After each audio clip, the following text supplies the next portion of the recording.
আপনাকে নিয়ে লিখতে গেলে আমার নিজেকে আকাশ বানাতে হবে, হয়তো আকাশের মতন একা হয়ে আপনার মতন নিজেকে তৈরি করতে হবে, বুঝতে হবে আপনাকে আর আপনার সব চাওয়াকে।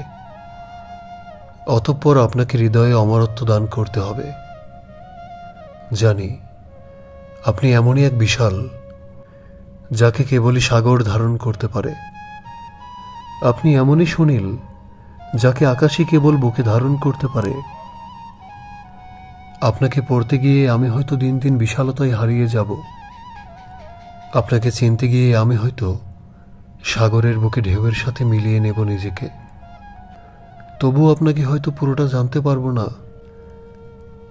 আপনার সুগভীর প্রশান্ত চোখে যেন মিলিত হয় ওই সুউচ্চ নীল আকাশের সবটুকু শূন্যের একক।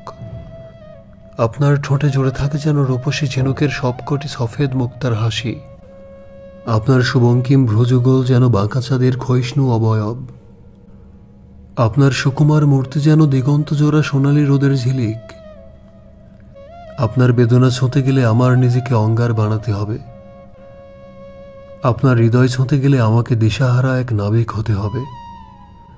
সমুদ্রের ঢেউয়ের সাথে পাল্লায় হালভাঙা পালছেরা নাবিক কতটা সময় যুদ্ধ করতে পারবে, কতটা সময় টিকে থাকতে পারবে জানি না। তবু মনে হয় আপনাকে জয় করার এই যুদ্ধে আমাকে ক্লান্ত হলে চলবে না। যদি মরণের সাথে পাল্লা দিয়ে আপনাকে বাঁচাতে হয়, বাঁচানোর সেই লড়াকু হব আমি। তবু ফিরব না খালি হাতে। ফিরতে হলে না হয় মরণকে বুকে ধরে ফিরে আসব। তবু আপনাকে হাসতে দেখতে মন চাই।